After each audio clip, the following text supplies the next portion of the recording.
Hello everyone, welcome to my balcony. I'm reading Roald Dahl's The Twits, and you're very welcome to join in. Maybe you've got this book at home and you want to follow along.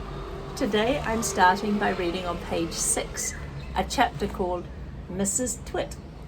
This is the second video, so if you haven't watched the first video, page 1 to 5, go and do that first.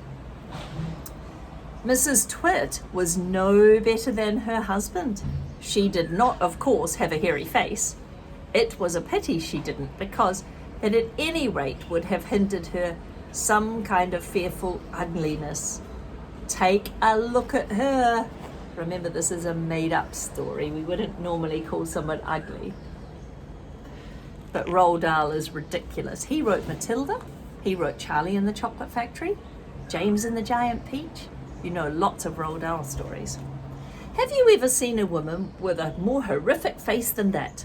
I doubt it. The funny thing is that Mrs. Twit wasn't born looking like that. She had quite a nice face when she was young. The horrificness had grown upon her year by year as she got older and older. Why would that happen? I'll tell you why. If a person has terrible, ugly thoughts, it begins to show on your face. When that person has ugly thoughts every day, every week, every year, the face gets uglier and uglier until it gets so ugly you can hardly bear to look at it. A person who has good thoughts cannot ever be ugly.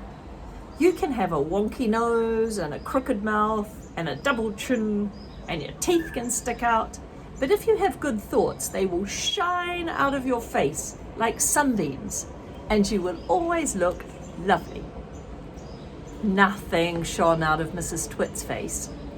In her right hand, she carried a walking stick.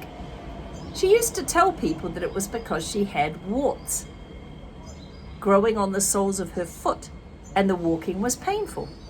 But the real reason she carried a stick was so she could hit things with it, like dogs and cats and small children. And then there was a glass eye. Mrs. Twit had a glass eye that was always looking the other way. A glass eye is if you lose your eye for any reason, you can either have it stuck down or you can have a fake one put in if that's what you want. It won't work, but it's made of glass and it just at least looks as if you've got two eyes. One of my friends has a glass eye. The glass eye. You can play a lot of tricks with a glass eye, because you can take it out and pop it back in again anytime you like. You can bet your life Mrs. Twit knew all the tricks.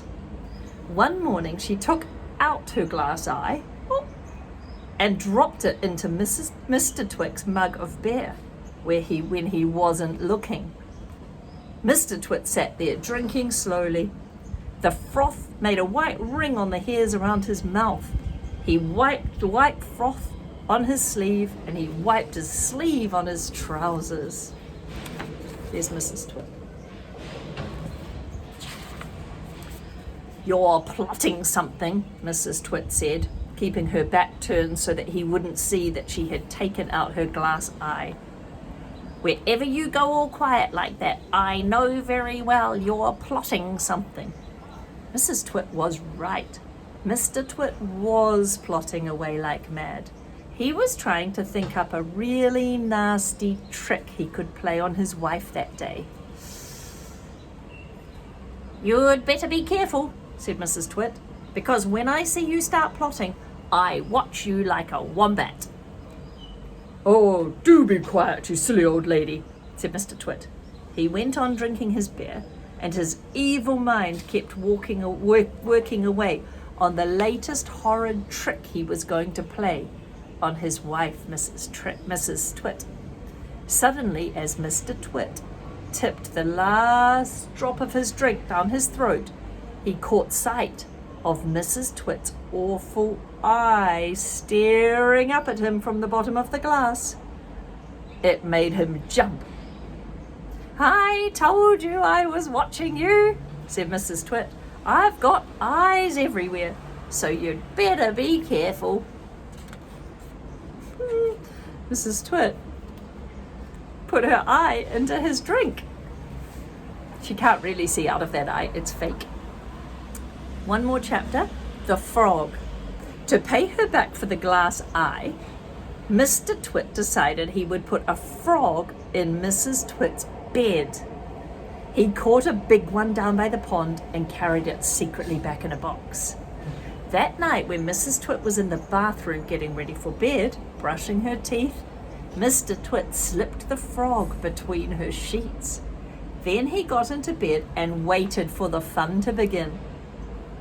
Mrs. Twit came back and climbed into bed and put out the light. She turned off the light.